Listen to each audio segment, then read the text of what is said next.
ਸਤਿ ਸ਼੍ਰੀ ਅਕਾਲ ਜੀ। Welcome back on hour channel.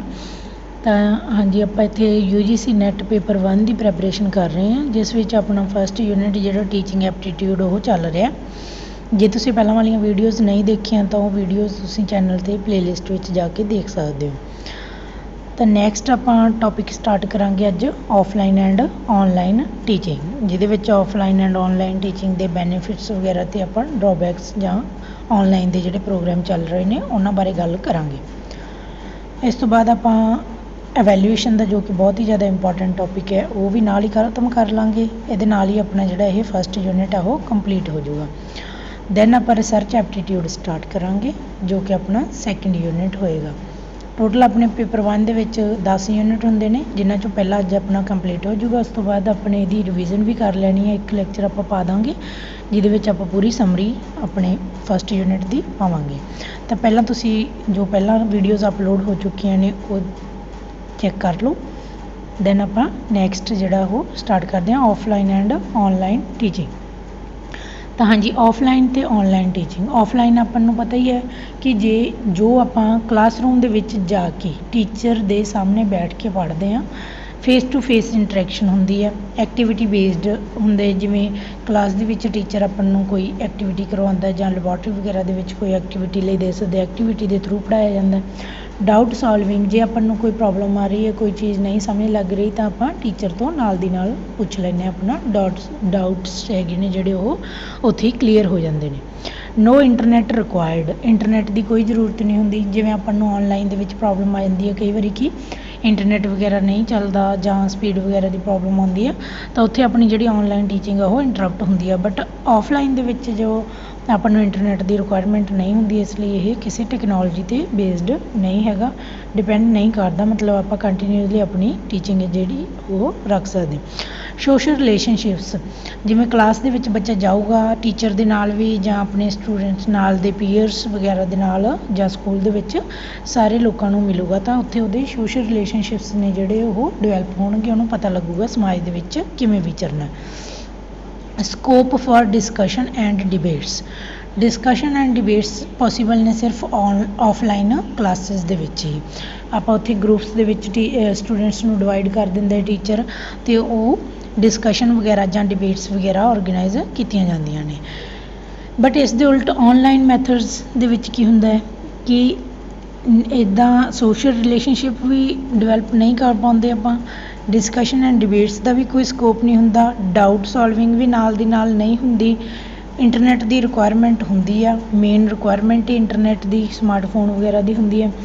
ਉਸ ਤੋਂ ਬਿਨਾਂ ਟਾਈਮ ਐਂਡ ਲੋਕੇਸ਼ਨ ਦੀ ਜਿਹੜੀ ਇਹਦੇ ਬੈਨੀਫਿਟਸ ਨੇ ਉਹ ਕੀ ਆ, ਫਲੈਕਸੀਬਿਲਿਟੀ ਹੁੰਦੀ ਹੈ। ਜਿਵੇਂ ਆਫਲਾਈਨ ਦੇ ਵਿੱਚ ਡਰੋਬੈਕ ਵਾਂਗੂ ਆ ਜਾਂਦਾ ਹੈ ਕਿ ਆਪਾਂ ਨੂੰ ਟਾਈਮ ਮੈਨੇਜ ਪ੍ਰੋਪਰ, ਜਿਹੜੇ ਟਾਈਮ 'ਤੇ ਕਲਾਸ ਲੱਗ ਰਹੀ ਹੈ ਉਸ ਟਾਈਮ 'ਤੇ ਹੀ ਜਾਣਾ ਪਊਗਾ ਆਪਾਂ ਨੂੰ, ਅਤੇ ਲੋਕੇਸ਼ਨ ਜਿੱਥੇ ਕਲਾਸ ਆਫਲਾਈਨ ਕਲਾਸਿਸ ਸਕੂਲ ਹੈ ਜਾਂ ਕੋਈ ਕਾਲਜ ਹੈ ਜਾਂ ਕੋਈ ਇੰਸਟੀਚਿਊਟ ਹੈ ਉੱਥੇ ਆਪਾਂ ਨੂੰ ਜਾ ਕੇ ਪੜ੍ਹਨਾ ਪਊਗਾ। ਬਟ ਔਨਲਾਈਨ ਦੇ ਵਿੱਚ ਕੀ ਆ ਕਿ ਆਪਾਂ ਨੂੰ ਟਾਈਮ ਅਤੇ ਲੋਕੇਸ਼ਨ ਦੀ ਜਿਹੜੀ ਉਹ ਫਲੈਕਸੀਬਿਲਿਟੀ ਹੁੰਦੀ ਹੈ।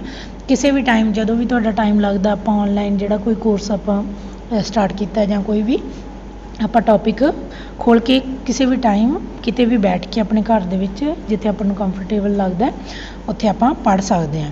ਔਰਗੇਨਾਈਜ਼ਡ ਹੁੰਦਾ ਹੈ, ਕਿਉਂਕਿ ਆਫਲਾਈਨ ਟੀਚਿੰਗ ਦੇ ਵਿੱਚ ਤਾਂ ਟੀਚਰ ਅਵੇਲੇਬਲ ਹੁੰਦਾ ਹੈ, ਜੇ ਕੋਈ ਪ੍ਰੋਬਲਮ ਹੋਊਗੀ ਸਟੂਡੈਂਟ ਨਾਲ ਦੀ ਨਾਲ ਪੁੱਛ ਲੈਣਗੇ। ਬਟ ਔਨਲਾਈਨ ਦੇ ਵਿੱਚ ਕਈ ਵਾਰੀ ਕਮਿਊਨੀਕੇਸ਼ਨ ਹੈ ਜਿਹੜੀ ਉਹ ਨਾਲ ਦੀ ਨਾਲ ਤਾਂ ਪੋਸੀਬਲ ਹੀ ਨਹੀਂ ਹੁੰਦੀ, ਜੇ ਹੋਊਗੀ ਵੀ ਤਾਂ ਬਾਅਦ ਵਿੱਚ ਹੋਊਗੀ, ਤਾਂ ਮਤਲਬ ਸਟੂਡੈਂਟਸ ਨੂੰ ਜਿਹੜੀ ਉਹ ਪ੍ਰੋਬਲਮ ਫੇਸ ਕਰਨੀ ਪੈ ਸਕਦੀ ਹੈ। ਤਾਂ ਉਹ ਜਿਹੜਾ ਆਪਣਾ ਮਟੀਰੀਅਲ ਆ ਉਹ ਵੈਲ ਔਰਗੇਨਾਈਜ਼ਡ ਹੋਊਗਾ, ਤਾਂ ਹੀ ਬੱਚਿਆਂ ਨੂੰ ਜਿਹੜਾ ਬੈਨੀਫਿਟ ਹੋਊਗਾ। ਜਿਵੇਂ ਪਲੇਲਿਸਟ ਬਣਾ ਦਿੰਦੇ ਹਾਂ ਆਪਾਂ, ਉਹਦੇ ਵਿੱਚ ਕੋਈ ਦਿੱਕਤ ਨਾ ਆਵੇ, ਪਰੇਸ਼ਾਨੀ ਨਾ ਆਵੇ ਬੱਚੇ ਨੂੰ ਕੋਈ ਟੌਪਿਕ ਲੱਭਣ ਦੀ। ਪ੍ਰੋਪਰਲੀ ਜਿਹੜਾ ਔਰਗੇਨਾਈਜ਼ ਮਟੀਰੀਅਲ ਹੋਊਗਾ, ਪ੍ਰੋਪਰਲੀ ਜਿਹੜੀਆਂ ਕਲਾਸਿਸ ਹੋਣਗੀਆਂ, ਤਾਂ ਉਹ ਈਜ਼ੀ ਰਹਿੰਦਾ। ਕਨਵੀਨੀਅੰਸ, ਉਹੀ ਟਾਈਮ ਐਂਡ ਲੋਕੇਸ਼ਨ ਦੀ ਜਿਹੜੀ ਉਹ ਕਨਵੀਨੀਅੰਸ ਹੈ। ਕਦੋਂ ਵੀ ਤੁਸੀਂ ਔਨਲਾਈਨ ਟੀਚਿੰਗ ਜਿਹੜੀ ਹੈਗੀ ਹੈ ਕਿ ਕੋਈ ਆਪਾਂ ਨੂੰ ਰਿਕੁਆਇਰਮੈਂਟ ਨਹੀਂ ਹੁੰਦੀ ਕਿ ਆਪਾਂ ਟਰੈਵਲ ਕਰਕੇ ਕਿਤੇ ਜਾਣਾ ਗਾ, ਜਸਟ ਆਪਣੇ ਘਰ ਦੇ ਵਿੱਚ ਬੈਠ ਕੇ ਤੁਸੀਂ ਇੱਕ ਇੰਟਰਨੈਟ ਦਾ ਯੂਜ਼ ਤੁਹਾਨੂੰ ਜ਼ਰੂਰ ਹੈਗਾ ਕਰਨਾ ਪਊਗਾ, ਤਾਂ ਤੁਸੀਂ ਉਹ ਕਰ ਸਕਦੇ ਹੋ ਔਨਲਾਈਨ ਮੈਥਡ ਦੇ ਥਰੂ, ਜਿਹੜਾ ਉਹ ਟੀਚਿੰਗ ਵੀ ਅਤੇ ਲਰਨਿੰਗ ਵੀ। ਟੀਚਰ ਆਪਣੇ ਘਰ ਤੋਂ ਹੀ ਔਨਲਾਈਨ ਕੰਟੈਂਟ ਹੈ ਜਿਹੜਾ ਰਿਕਾਰਡ ਕਰਕੇ ਪਾ ਦਿੰਦਾ ਅਤੇ ਸਟੂਡੈਂਟਸ ਉਹਨੂੰ ਸੁਣ ਲੈਂਦੇ ਨੇ, ਤਾਂ ਇਹ ਚੀਜ਼ ਇਹਦੇ ਵਿੱਚ ਬੈਨੀਫਿਟ ਹੋ ਜਾਂਦਾ।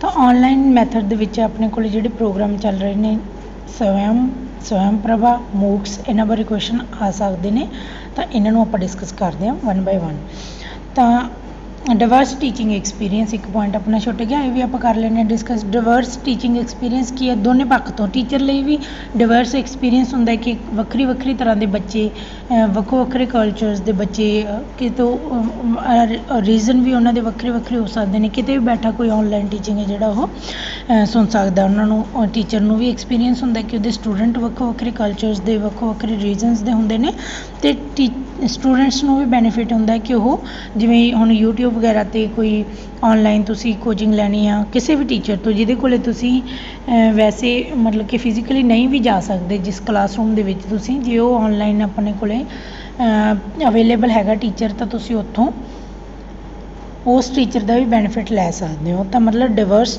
ਟੀਚਰ ਦੇ ਡਿਵਰਸ ਜਿਹੜੇ ਸਟੂਡੈਂਟਸ ਹੁੰਦੇ ਨੇ ਇੱਥੇ ਆਨਲਾਈਨ ਟੀਚਿੰਗ ਦੇ ਵਿੱਚ ਬਟ ਆਫਲਾਈਨ ਦੇ ਵਿੱਚ ਆਪਣਾ ਕੀ ਹੁੰਦਾ ਮੋਸਟਲੀ ਆਪਣਾ ਜਿਹੜਾ ਟੀਚਰ ਵੀ ਉਸੇ ਰੀਜਨ ਦਾ ਹੁੰਦਾ ਬਿਲੋਂਗ ਕਰਦਾ ਹੁੰਦਾ ਉਸੇ ਮੋਸਟਲੀ ਸਟੇਟ ਨੂੰ ਤਾਂ ਕਰਦਾ ਹੀ ਹੈ ਤਾਂ ਰੀਜ਼ਨ ਵੀ ਆਲਮੋਸਟ ਹੈ ਜਿਹੜਾ ਸੇਮ ਹੁੰਦਾ ਨੇੜੇ ਨੇੜੇ ਹੀ ਆਪਾਂ ਜਿਹੜੀ ਉਹਦੀ ਆਫਲਾਈਨ ਦੀ ਜਿਹੜਾ ਬੈਨੀਫਿਟਸ ਉਹ ਲੈ ਸਕਦੇ ਹਾਂ ਨੈਕਸਟ ਆਪਣੇ ਕੋਲ ਜਿਹੜਾ ਆਨਲਾਈਨ ਟੀਚਿੰਗ ਦੇ ਵਿੱਚ ਪਹਿਲਾਂ ਆ ਜਾਂਦਾ ਸਵੈਮ ਇੱਕ ਪ੍ਰੋਗਰਾਮ ਹੈਗਾ ਇਹਦੀ ਫੁੱਲ ਫਾਰਮ ਵੀ ਆਪਾਂ ਨੇ ਯਾਦ ਰੱਖਣੀ ਹੈ study web of active learning for young aspiring minds ਇਹਦੀ ਫੁੱਲ ਫਾਰਮ ਹੈ ਜਿਹੜੀ ਉਹ ਯਾਦ ਰੱਖਣੀ ਆਪਾਂ ਨੇ study web of active learning for young aspiring minds ਤਾਂ ਕਾਹਦੇ ਲਈ ਇਹ ਪ੍ਰੋਗਰਾਮ ਸਟਾਰਟ ਕੀਤਾ ਗਿਆ ਤਿੰਨ ਜਿਹੜੇ ਬੇਸਿਕ ਜਿਹੜੇ ਕਾਰਡੀਨਲ ਪ੍ਰਿੰਸੀਪਲਸ ਹੈਗੇ ਨੇ ਤਿੰਨ ਬੇਸਿਕ ਜਿਹੜੇ ਪ੍ਰਿੰਸੀਪਲ ਨੇ ਕਿ ਐਜੂਕੇਸ਼ਨ ਦਾ ਜਿਹੜਾ ਅਸੈਸ ਹੈ ਉਹ ਹਰੇਕ ਨੂੰ ਹੋਵੇ ਇਕੁਇਟੀ ਹੋਵੇ ਅਤੇ ਕੁਆਲਿਟੀ ਹੋਵੇ ਇਕੁਇਟੀ ਮੀਨਸ ਸਾਰੇ ਇਕੁਅਲ ਸਭ ਨੂੰ ਐਜੂਕੇਸ਼ਨ ਮਿਲਣੀ ਚਾਹੀਦੀ ਹੈ ਅਤੇ ਕੁਆਲਿਟੀ ਮੀਨਸ ਕੁਆਲਿਟੀ ਐਜੂਕੇਸ਼ਨ ਦੀ ਜਿਹੜੀ ਕੁਆਲਿਟੀ ਉਹ ਵੀ ਮੈਟਰ ਕਰਦੀ ਹੈ ਇਹ ਜਿਹੜੇ ਤਿੰਨ ਬੇਸਿਕ ਐਜੂਕੇਸ਼ਨ ਪੋਲਿਸੀ ਦੇ ਜਿਹੜੇ ਪ੍ਰਿੰਸੀਪਲਸ ਨੇ ਕਿ ਐਕਸੈਸ ਹਰੇਕ ਨੂੰ ਹੋਵੇ ਇਕੁਇਟੀ ਸਾਰਿਆਂ ਨੂੰ ਇਕੁਅਲ ਐਜੂਕੇਸ਼ਨ ਦੀ ਓਪਰਚੁਨਿਟੀ ਹੋਵੇ ਅਤੇ ਕੁਆਲਿਟੀ ਐਜੂਕੇਸ਼ਨ ਹੈ ਜਿਹੜੀ ਉਹ ਆਫਰ ਕੀਤੀ ਜਾਵੇ ਤਾਂ ਇਹ ਸਵੈਮ ਜਿਹੜਾ ਕੋਰਸ ਹੈਗਾ ਮੀਨਸ ਪ੍ਰੋਗਰਾਮ ਹੈਗਾ ਉਹ ਆਪਣੀ ਜਿਹੜੀ ਗਵਰਨਮੈਂਟ ਦੁਆਰਾ ਚਲਾਇਆ ਗਿਆ ਤਾਂ ਆਫਰ ਕੌਣ ਕਰਦੇ ਨੇ ਇਹ offered by centrally funded institutions like IITs IIMs and central universities ਉਹ ਇਹਨੂੰ ਆਫਰ ਕਰ ਰਹੀਆਂ ਨੇ ਸਵੈਮ ਕੋਰਸਿਸ ਨੂੰ ਤਾਂ ਇਹਦੇ ਵਿੱਚ ਕੀ ਆਪਾਂ ਨੂੰ ਮਟੀਰੀਅਲ ਕੀ ਮਿਲਦਾ ਵੀਡੀਓ ਲੈਕਚਰ ਰਿਕਾਰਡਡ ਲੈਕਚਰਸ ਮਿਲ ਜਾਂਦੇ ਨੇ ਰੀਡਿੰਗ ਮਟੀਰੀਅਲ ਹੁੰਦਾ ਸੈਲਫ ਅਸੈਸਮੈਂਟ ਟੈਸਟ ਅਤੇ ਆਨਲਾਈਨ ਡਿਸਕਸ਼ਨ ਫੋਰਮ ਵੀ ਅਵੇਲੇਬਲ ਹੁੰਦਾ ਹੈਗਾ ਸਵੈਮ ਦੇ ਵਿੱਚ 4 ਜਿਹੜੇ ਮੇਨ ਇਹਦੇ ਕੋਆਰਡੀਨੇਟਸ ਕੀ ਨੇ video lectures reading material self assessment test online discussion form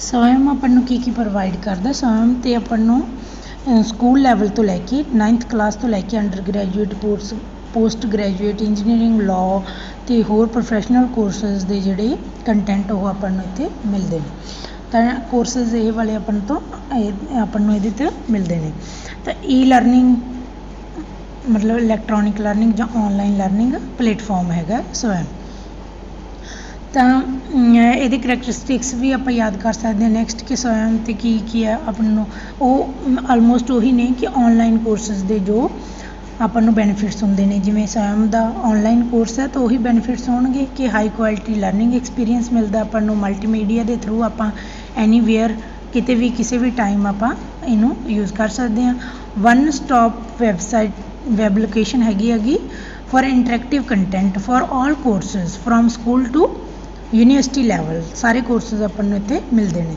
state of the art system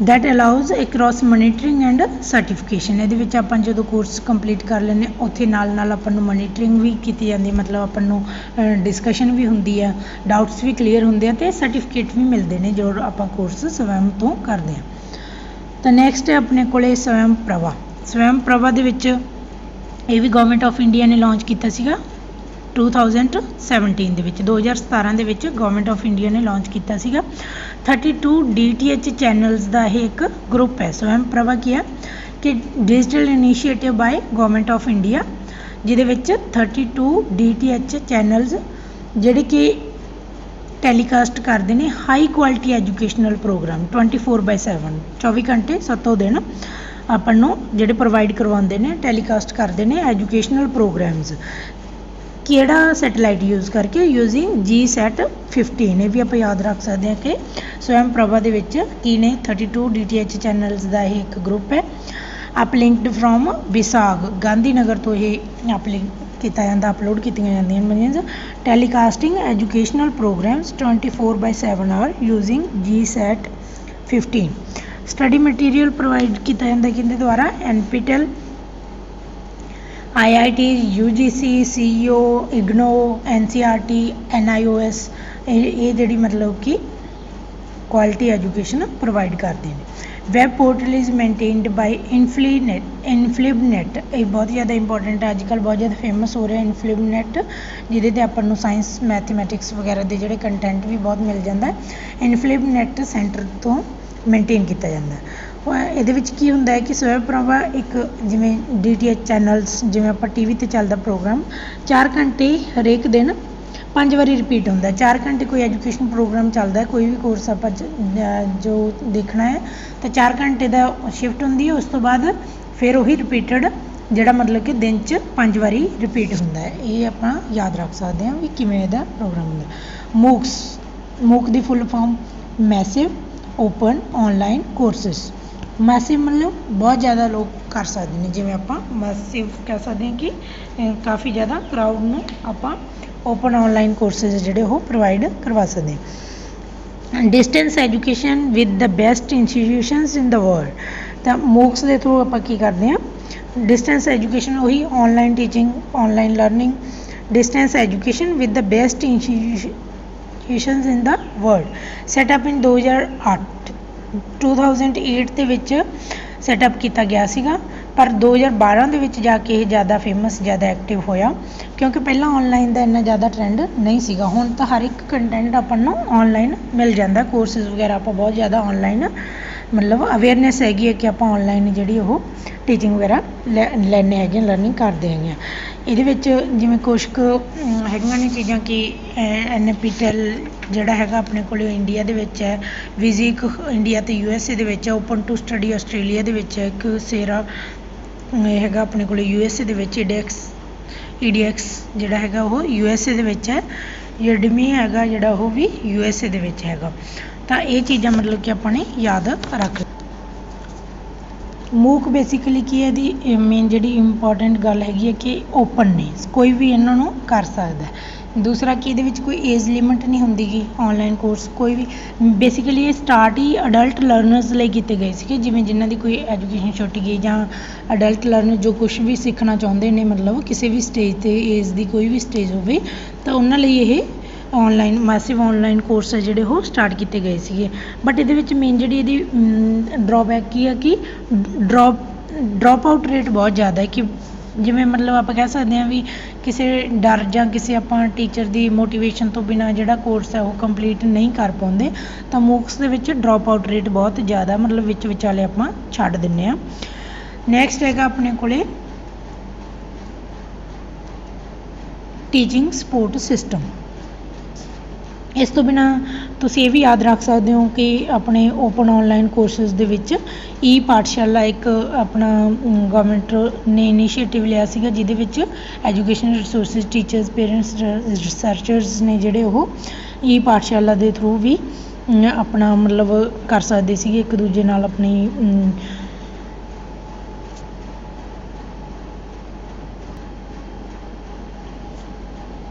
interaction ਹੋ ਸਕਦੀ ਸੀਗੀ ਉੱਥੇ ਤਾਂ ਨੈਕਸਟ ਇਹਦੇ ਵਿੱਚ ਪਾਠਸ਼ਾਲਾ ਦੇ ਵਿੱਚ ਮੇਨਲੀ ਹੈਗੀਆਂ ਜਿਹੜੀਆਂ ਟੈਕਸਟ ਬੁੱਕਸ ਆਪਾਂ ਨੂੰ ਅਵੇਲੇਬਲ ਹੁੰਦੀਆਂ ਡਿਜੀਟਲ ਫਾਰਮ ਦੇ ਵਿੱਚ ਆਪਾਂ ਨੂੰ ਟੈਕਸਟ ਬੁੱਕਸ ਨੇ ਜਿਹੜੀਆਂ ਉਹ ਜਾਂ ਸਪਲੀਮੈਂਟਰੀ ਬੁੱਕਸ ਨੇ ਉਹ ਆਪਾਂ ਨੂੰ ਮਿਲ ਜਾਂਦੀਆਂ ਰਿਸੋਰਸਿਸ ਜਿਵੇਂ ਆਡੀਓਜ਼ ਵੀਡੀਓਜ਼ ਵਗੈਰਾ ਆਪਾਂ ਨੂੰ ਮਿਲ ਜਾਂਦੀਆਂ ਨੇ ਇੱਕ ਆਪਣੇ ਕੋਲੇ ਇਹ ਵੀ ਯਾਦ ਰੱਖਣਾ ਆਪਾਂ ਭਾਰਤ ਪੜ੍ਹੇ ਆਨਲਾਈਨ ਪ੍ਰੋਗਰਾਮ ਹੈ ਜਿਹੜਾ ਉਹ ਵੀ ਸਟਾਰਟ ਕੀਤਾ ਗਿਆ ਸੀ ਇੱਕ ਕੰਪੇਨ ਹੈ ਇਹਨੂੰ ਆਪਾਂ ਜਸਟ ਯਾਦ ਰੱਖਣਾ ਹੈ ਕਿ ਭਾਰਤ ਪੜ੍ਹੇ ਆਨਲਾਈਨ ਪ੍ਰੋਗਰਾਮ ਜਾਂ ਕੰਪੇਨ ਕੀ ਸੀਗੀ ਕਿ ਕਰਾਊਡ ਸੋਰਸਿੰਗ ਨੂੰ ਆਪਾਂ ਅਵੇਅਰ ਕਰਨਾ ਆਨਲਾਈਨ ਕੋਰਸਿਸ ਵਗੈਰਾ ਲਈ ਤਾਂ ਕਿਹਨੇ ਸਟਾਰਟ ਕੀਤਾ ਸੀਗਾ HRD ਜਿਵੇਂ means human resource development ministry ਨੇ April 2000 20 ਦੇ ਵਿੱਚ ਸਟਾਰਟ ਹੋਇਆ ਸੀਗਾ। 1 ਵੀਕ ਦਾ ਪ੍ਰੋਗਰਾਮ ਸੀ, ਜਿਹਦੇ ਵਿੱਚ ਮੇਨ ਆਪਣਾ ਕੰਮ ਸੀਗਾ ਕਿ ਗਵਰਨਮੈਂਟ ਦਾ ਕੰਮ ਸੀਗਾ ਕਿ ਇਨੀਸ਼ੀਏਟਿਵ ਕਾਹਦੇ ਲਈ ਲਿਆ ਸੀ ਇਹਨਾਂ ਨੇ ਕਿ ਬੈਸਟ ਮਾਈਂਡਸ ਨੂੰ ਉਹਨਾਂ ਦੇ ਸੁਜੈਸ਼ਨਸ ਜਾਂ ਸੋਲਿਊਸ਼ਨਸ ਜਿਹੜੇ ਉਹ ਡਾਇਰੈਕਟਲੀ HRD ਨੂੰ ਆਪਾਂ ਦੱਸ ਸਕਦੇ ਸੀਗੇ। ਪ੍ਰੋਬਲਮਸ ਵਗੈਰਾ ਡਿਸਕਸ ਕਰਨ ਲਈ ਔਨਲਾਈਨ ਐਜੂਕੇਸ਼ਨ ਦੀਆਂ ਜਿਹੜੀਆਂ ਸੀਗੀਆਂ ਉਹਦੇ ਲਈ ਆਪਾਂ ਭਾਰਤ ਪੜ੍ਹੇ ਔਨਲਾਈਨ ਜਿਹੜਾ ਕੰਪੇਨ ਹੈ ਉਹ ਗਵਰਨਮੈਂਟ ਆਫ ਇੰਡੀਆ ਨੇ ਸਟਾਰਟ ਕੀਤਾ ਸੀਗਾ। 1 ਵੀਕ ਦਾ ਹੀ ਪ੍ਰੋਗਰਾਮ ਸੀਗਾ, ਯਾਦ ਰੱਖ ਲੈਣਾ। ਨੈਕਸਟ ਆਪਣੇ ਕੋਲ ਆ ਗਿਆ teaching support system. Teaching support ਕਰਨੀ, ਕਿਹੜੀਆਂ ਚੀਜ਼ਾਂ ਸਪੋਰਟ ਕਰਦੀਆਂ ਨੇ ਟੀਚਿੰਗ ਨੂੰ, ਜਿਵੇਂ ਟੀਚਿੰਗ ਏਡਸ ਹੋ ਗਈਆਂ। ਟੀਚਿੰਗ ਏਡਸ ਨੂੰ ਅੱਗੇ ਆਪਾਂ 3 ਹਿੱਸਿਆਂ ਦੇ ਵਿੱਚ ਵੰਡ ਲਿਆ ਕਿ ਜਿਵੇਂ ਟਰਡੀਸ਼ਨਲ ਹੋ ਗਿਆ, ਮਾਡਰਨ ਹੋ ਗਿਆ ਅਤੇ ICT ਬੇਸਡ ਹੋ ਗਿਆ।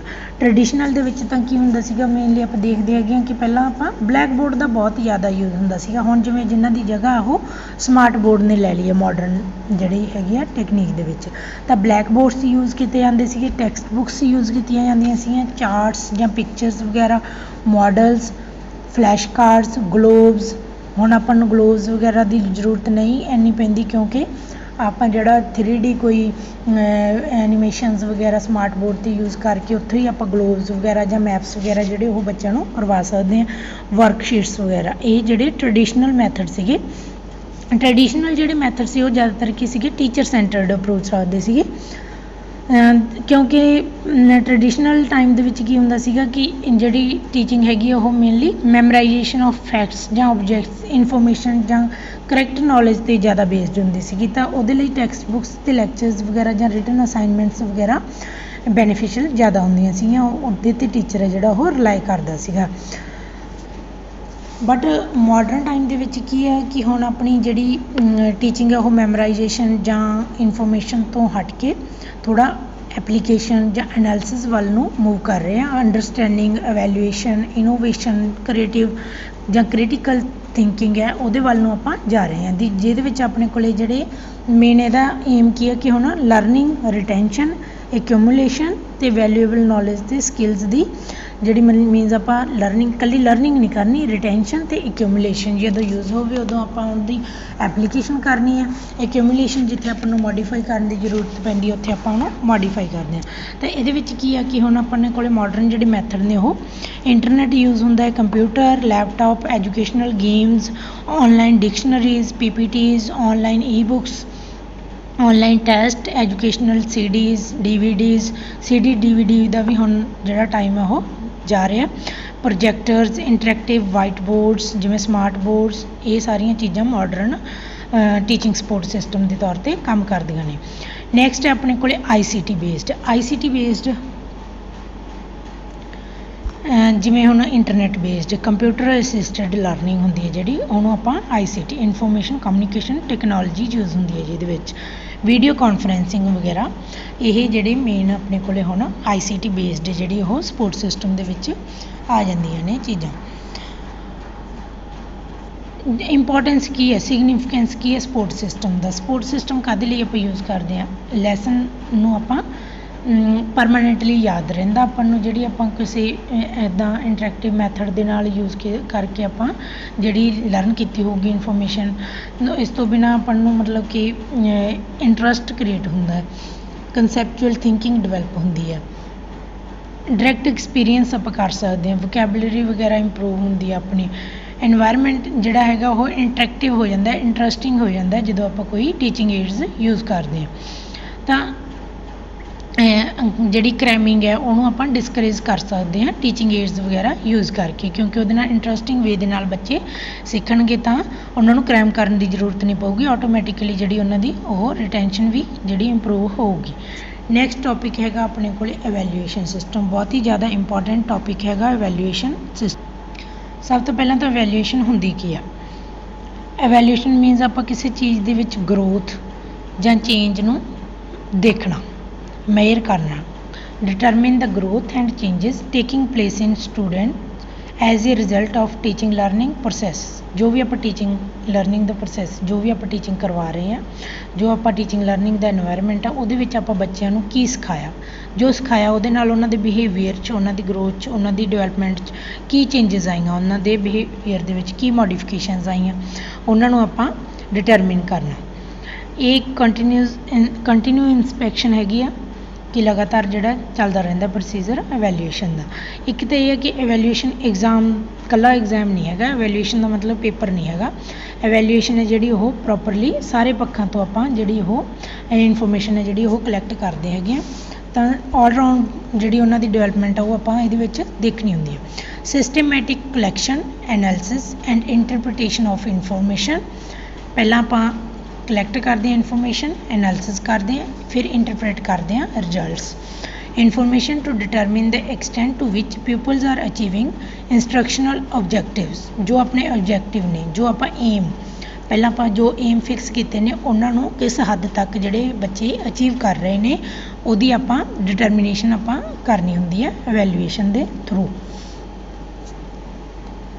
Objectives of evaluation. ਆਬਜੈਕਟਿਵ ਕੀ ਨੇ? ਆਬਜੈਕਟਿਵ ਐਵੈਲੂਏਸ਼ਨ ਆਪਾਂ ਕਾਹਦੇ ਲਈ ਆ, ਕਾਹਦੇ ਲਈ ਕਰ ਸਕਦੇ ਹਾਂ ਆਪਾਂ ਐਵੈਲੂਏਸ਼ਨ? ਇੱਕ ਤਾਂ ਆਪਾਂ ਟੀਚਿੰਗ ਲਰਨਿੰਗ ਦੇ ਵਿੱਚ ਇਹ ਦੇਖਣ ਲਈ ਕਿ ਆਪਣਾ ਆਬਜੈਕਟਿਵ ਅਚੀਵ ਹੋਇਆ ਜਾਂ ਨਹੀਂ ਹੋਇਆ, ਜੋ ਆਪਾਂ ਚੇਂਜ ਚਾਹੁੰਦੇ ਸੀਗੇ ਬਿਹੇਵੀਅਰ ਦੇ ਵਿੱਚ ਉਹ ਆਈ ਜਾਂ ਨਹੀਂ ਆਈ। ਇਸ ਤੋਂ ਬਿਨਾਂ ਡਾਇਗਨੋਜ਼ ਵੀਕਨੈਸ, ਕਿ ਬੱਚਿਆਂ ਦੀ ਜੇ ਆਪਾਂ ਵੀਕਨੈਸ ਦੇਖਣੀ ਚਾਹੁੰਦੇ ਹਾਂ ਵੀ ਕਿਸ ਮਤਲਬ ਏਰੀਆ ਦੇ ਵਿੱਚ ਉਹ ਵੀਕ ਨੇ, ਤਾਂ ਉਹਦੇ ਲਈ ਵੀ ਆਪਾਂ ਐਵੈਲੂਏਸ਼ਨ ਕਰ ਸਕਦੇ ਹਾਂ। ਟੂ ਪ੍ਰੈਡਿਕਟ ਫਿਊਚਰ ਅਚੀਵਮੈਂਟ, ਜੇ ਆਪਾਂ ਐਵੈਲੂਏਸ਼ਨ ਕਰਾਂਗੇ ਉਹਦੇ ਬੇਸ 'ਤੇ ਆਪਾਂ ਇਹ ਚੀਜ਼ ਦੱਸ ਸਕਦੇ ਹਾਂ ਕਿ ਫਿਊਚਰ ਦੇ ਵਿੱਚ ਬੱਚਾ ਕਿਸ ਤਰ੍ਹਾਂ ਦੀ ਅਚੀਵਮੈਂਟ ਕਰ ਸਕਦਾ, ਉਹਦਾ ਇੰਟਰਸਟ ਦੇਖ ਸਕਦੇ ਹਾਂ, ਉਹਦਾ ਸਬਜੈਕਟ ਏਰੀਆ ਜਾਂ ਕੁਛ ਵੀ ਆਪਾਂ ਪ੍ਰੈਡਿਕਟ ਕਰ ਸਕਦੇ ਹਾਂ। ਟੂ ਨੋ ਪ੍ਰੋਗਰੈਸ, ਕਿ ਆਪਣਾ ਟੀਚਿੰਗ ਲਰਨਿੰਗ ਜਿਹੜਾ ਆਪਾਂ ਪ੍ਰੋਸੈਸ ਕਰ ਰਹੇ ਹਾਂ ਉਹਦੇ ਵਿੱਚ ਕਿ ਬੱਚੇ ਕਿੰਨਾ ਪ੍ਰੋਗਰੈਸ ਕਰ ਰਹੇ ਨੇ, ਪਹਿਲਾਂ ਨਾਲੋਂ ਕਿੰਨੀ ਇੰਪਰੂਵਮੈਂਟ ਹੋਈ ਹੈ।